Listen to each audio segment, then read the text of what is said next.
Have you ever wondered if true spiritual growth requires you to leave everything behind, your job, your family, your routines, and seek solitude in some distant, quiet retreat? Have you ever felt that your ordinary, daily life is too chaotic, too noisy, too inspirited to be the setting for genuine transformation? Welcome back, friends. You're tuning into a space where ancient wisdom meets modern life, and where the search for deeper meaning becomes a practical, embodied path. Today, we are going to explore a perspective that radically shifts how you might think about your own spiritual journey. The question we're addressing isn't just theoretical, it's one that challenges almost every practitioner at some point. Does real spiritual progress require retreating from the world, or is the real test of spiritual maturity found in how you live your life every single day? Let's begin by dismantling a powerful myth. There's a widespread belief that spiritual cultivation belongs only to monasteries, to mountains, to temples echoing with chants and incense smoke. We see images of monks in orange robes, of nuns in meditative stillness, and we assume that's what awakening looks like. That's where wisdom lives. That's where we must go to grow. But here's the truth: the sacred is not a location. It is a condition of consciousness. The sacred isn't in the silence of the forest. It's in the way you listen during a conversation. It isn't in the temple bell. It's in the way you wash your dishes, change your child's diaper, answer your phone. This is the heart of what many wise teachers have said through the ages. Spiritual life is not about escaping the world. It's about engaging it with depth, with clarity, with compassion. Let me tell you a story. There was once a woman who dreamed of becoming enlightened. She read countless books, attended dozens of retreats, and practiced hours of meditation. But in her daily life, she was impatient with her children, critical of her partner, and resentful of her job. One day, she met a teacher and asked, "When will I finally be ready to leave all of this behind and live a spiritual life?"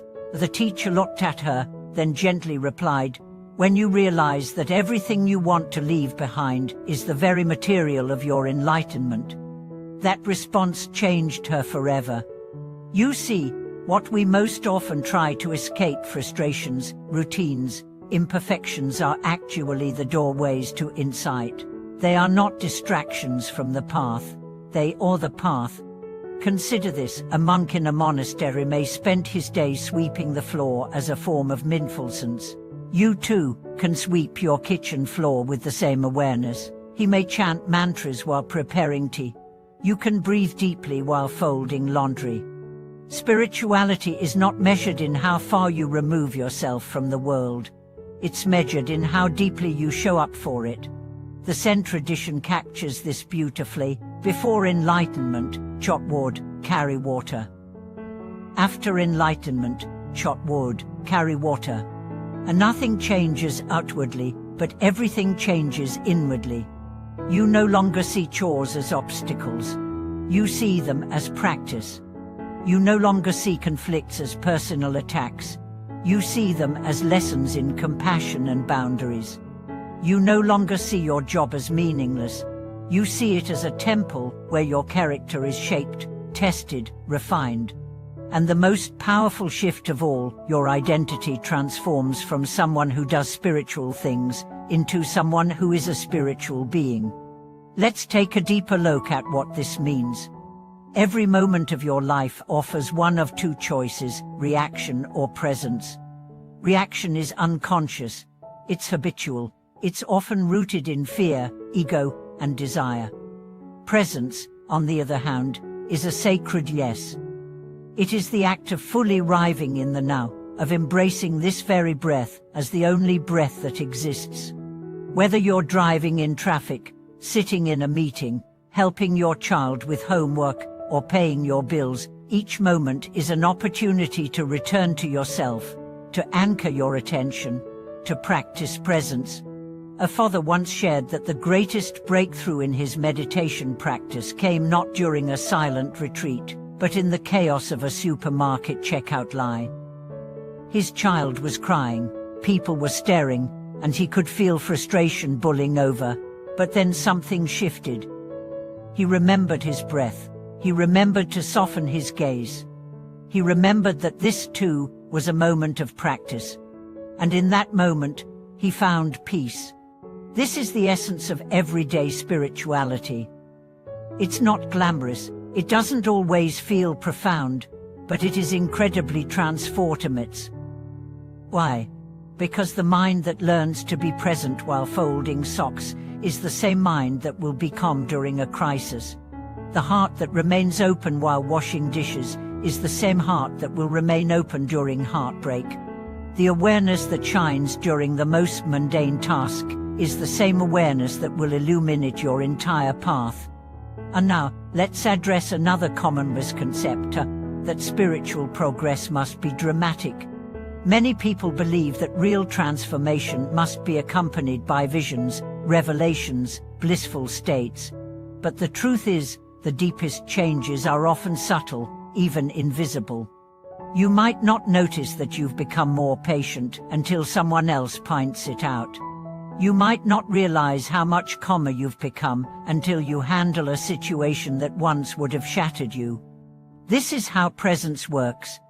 It reshapes your being from the inside out, not with fireworks, but with the steady warmth of inner light. Another story. A woman who had been practicing mindfulness for years once said, "I used to think enlightenment meant never feeling pain again. Now I know it means not running away from pain anymore."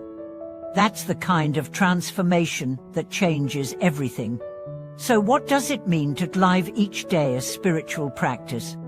It means that your alarm clock becomes your bell of mindfulness. Your morning coffee becomes your sacred ritual of awareness. Your commute becomes your walking meditation.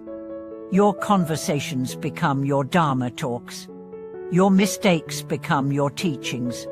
Your emotions become your messengers. And your home, your office, your kitchen, your living room, they become your temple. You don't need to wear robes. You don't need to chant in Sanskrit. You don't need to abandon your life. You simply need to return over and over again to the moment you're in. Because that moment, however ordinary, is your gateway to the divine. And when you begin to live this way, something miraculous happens. You no longer feel torn between a spiritual and a normal. You no longer wait for the weekend retreat, the perfect meditation session, or the ideal conditions.